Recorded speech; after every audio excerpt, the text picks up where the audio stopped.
Hey guys, Greg Alexander with Alexander to Greg Fishing, and today I wanted to give you a recap on my best finish in the Eastern Opens in the last 2 years. I have this little beauty right here.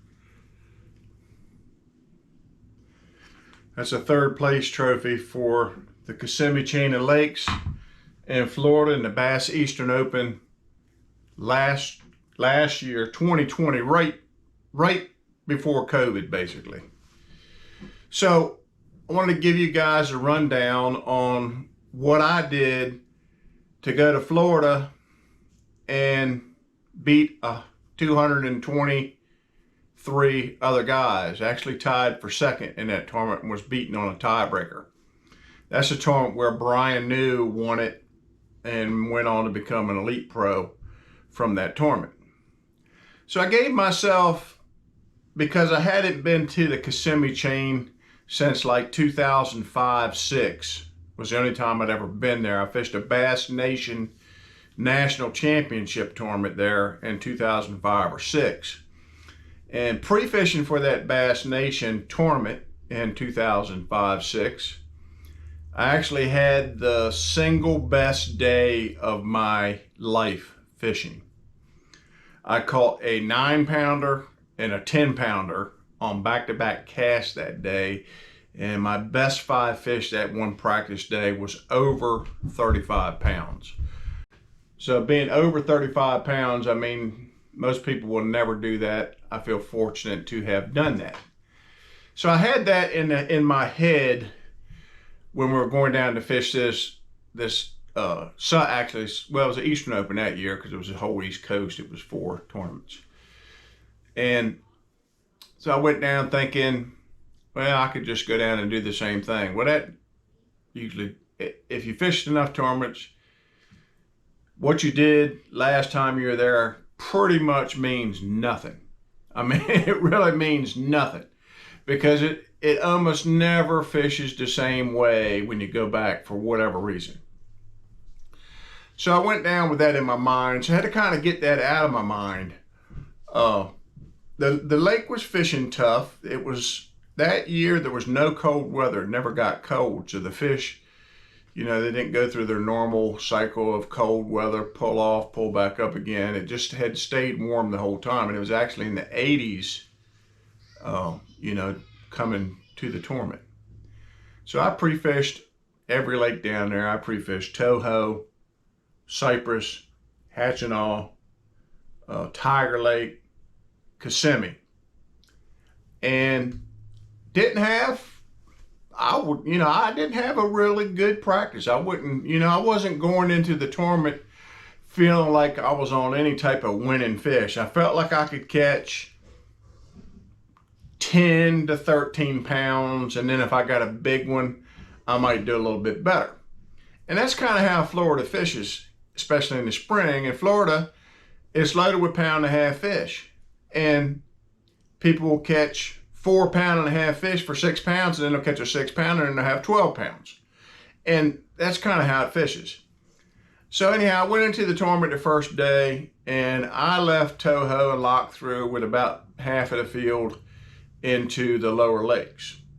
And I chose not to fish Toho because Toho, up in the grass, the bank grass, and cattails and all, wasn't fishing really good. So to catch them on Toho at that time, you needed to get out in the middle of the lake around the hydrilla and throw a jerk bait or something like that.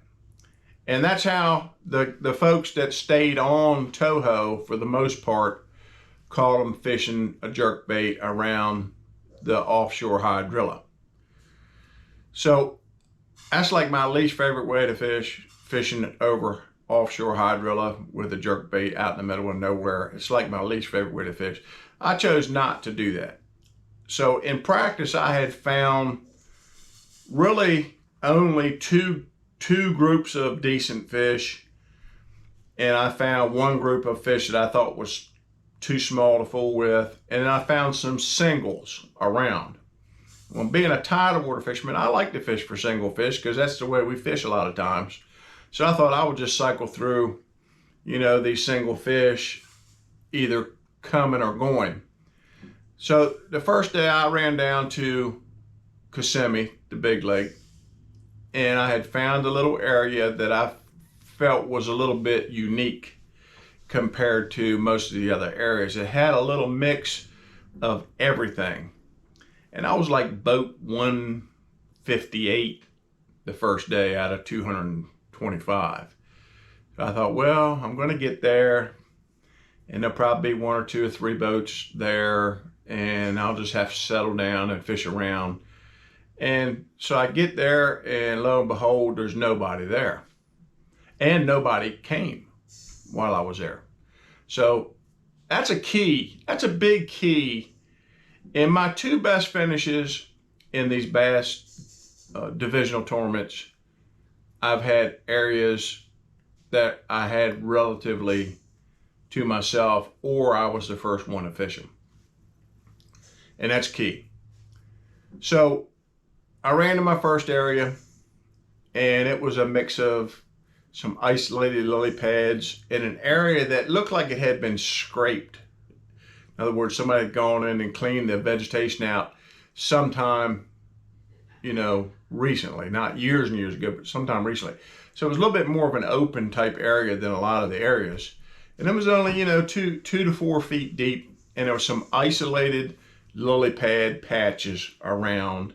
And then there was a mat between me and the main lake. There was a big mat of just a bunch of hyacinth and every type of goo and grass that you could imagine. In practice, I tried punching those mats, and I caught nothing.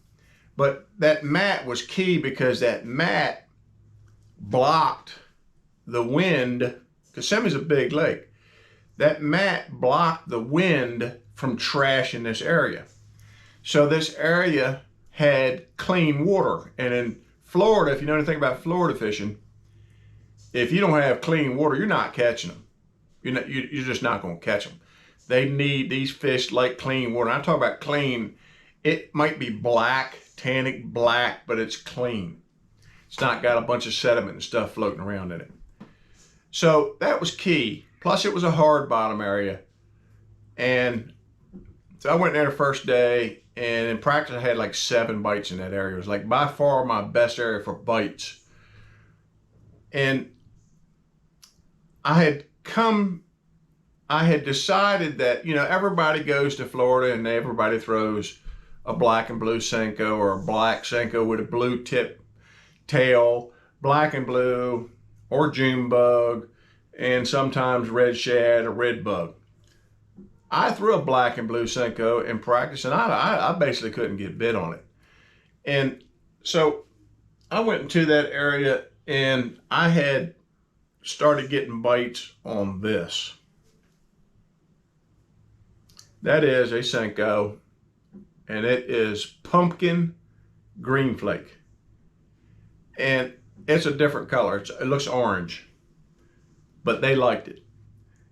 And, you know, I have another video out there, little tweaks make big peaks. Well, the difference between an orange Senko, which you wouldn't think they would bite, and a black and blue, which everybody catches them on, was a difference.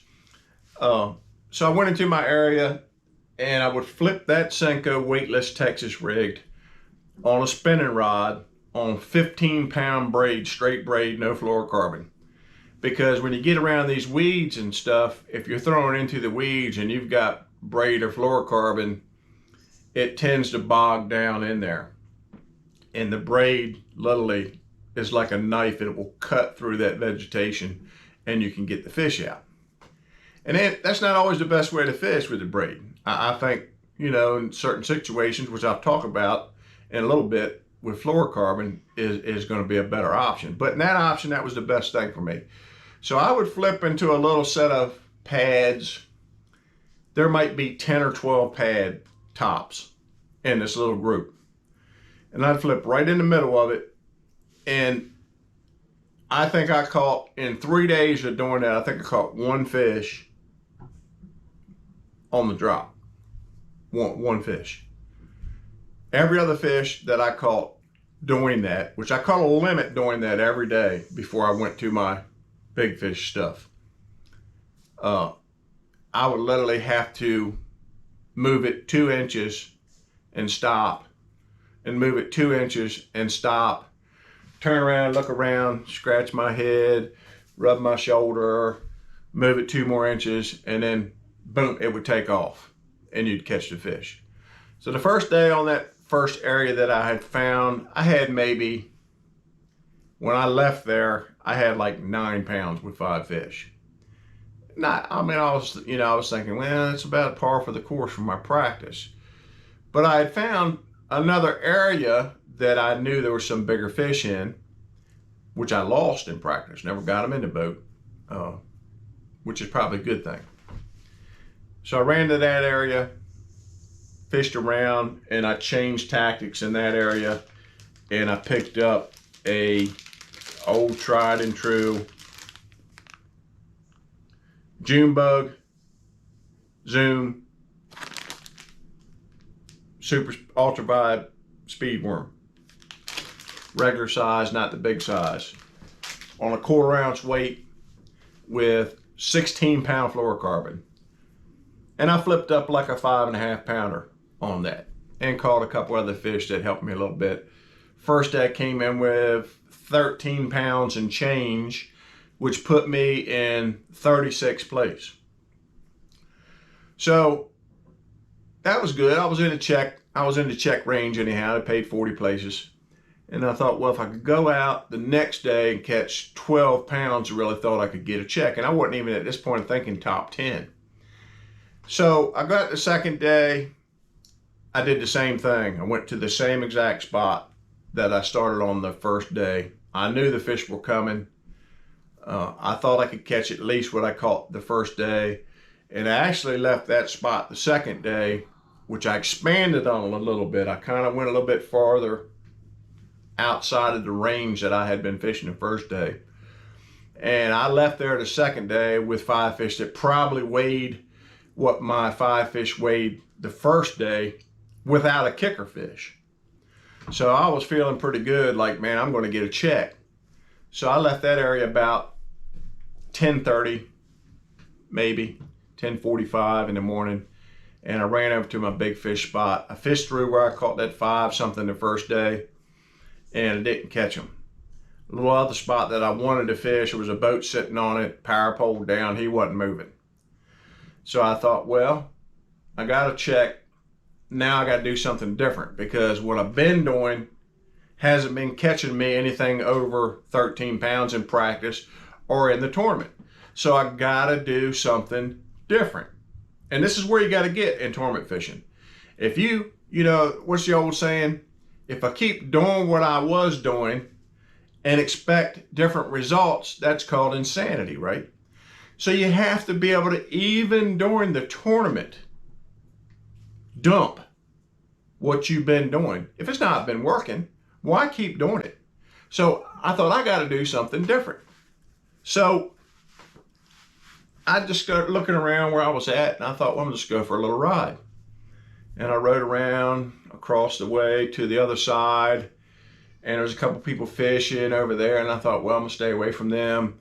And then I idled down a little bit more, and I thought, well, this area looks pretty good. And there was a couple isolated patches of bulrush. And if you know what bulrush is, it's like a round, dark green reed. It's not a flat reed like you think of a lot of reeds, cattail reeds. It's a round, dark reed, and it always grows on hard, sandy bottoms. So I thought, man, that's a nice looking little patch just kind of sitting there right by itself.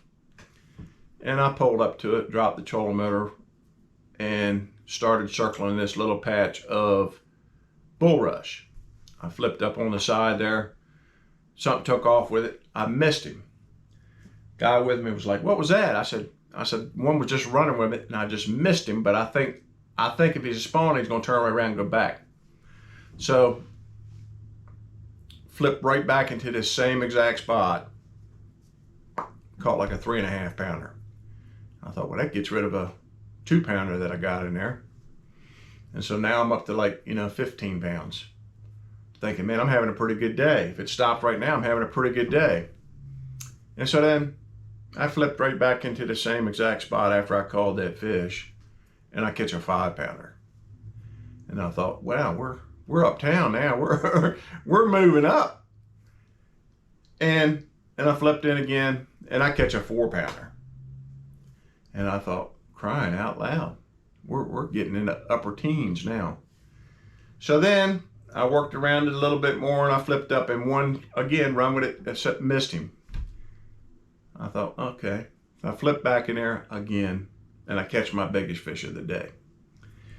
And I'm thinking, well, I got like 19, maybe 20 pounds, and based on what I'm seeing, I believe that gets me in the top 10 cut with what I had yesterday.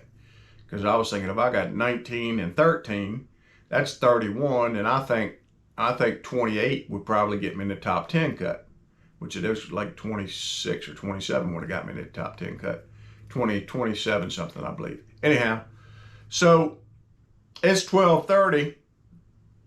I don't have to be in until 4:30, but in my mind, I'm thinking I got to conserve these fish for tomorrow. If I got any chance of winning, I can't burn these fish up.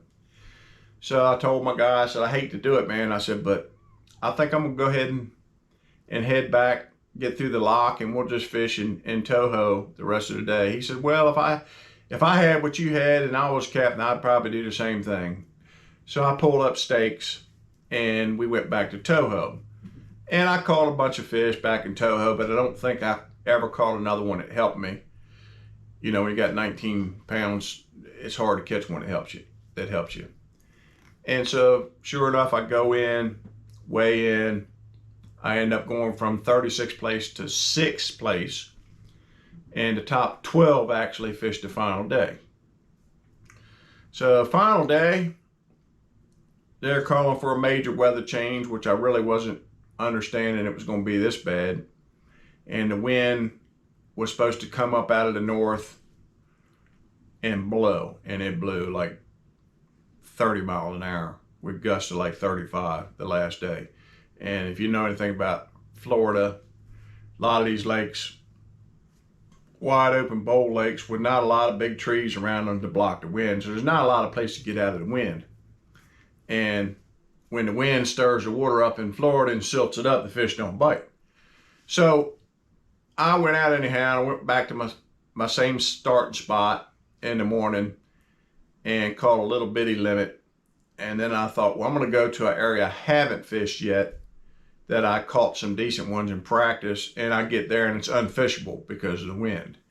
So then I ran to my other spot that I thought was, you know, the big fish were on the second day that I couldn't get on, and it was unfishable. So then I ran back to the spot that I caught the big bag on the second day, and it was unfishable. So now I'm at the point, okay, I just got to do something. So basically what I did the last day was I got in the area where I had caught better fish and found a place where I could literally fish. And I ended up catching, you know, 13 something on the last day, which was actually the second biggest bag of the day, to Brian New, who ended up winning. And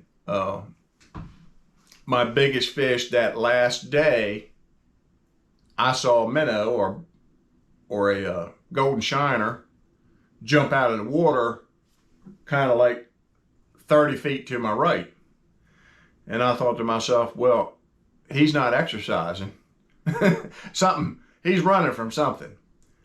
So I flipped that worm over there and I catch my biggest fish of the day, like a 5 something. And get back and I end up in 3rd place with this nice trophy and a right good payday for me. So that's my rundown of my 3rd place Bass Open win on Kissimmee last year. I'm going to give you a rundown on my 5th place finish on the James River here coming up soon. Actually led that tournament the first day. I was leading the whole tournament the first day, pretty much on a jig. And I'll give you the rundown on that coming up here shortly. I actually got a tournament. The first Bass Northern Open is on the James River here in about 2.5, 3 weeks. So I'm probably not going to post that video until after that tournament. And we'll see how I do down on the James this year. It's a little bit earlier than last year. I don't know the James River very well, so I'm going to probably have to relearn it here and practice for a pre-spawn. Last time we were there was post-spawn. So anyhow, I'm going to continue to bring you guys information videos, tutorial videos, tournament recaps, opinion videos, editorials, whatever you want to call them, on a regular basis about everything bass fishing, from equipment reviews to lures and everything else I just mentioned. So again, if you think you can learn something from me and you want to follow me on a regular basis, then I would ask you please subscribe to my channel and hit the like button and the little alert bell thing, and you'll get alerts on your phone when a new video comes up. And again, I thank you for watching, and have a blessed day.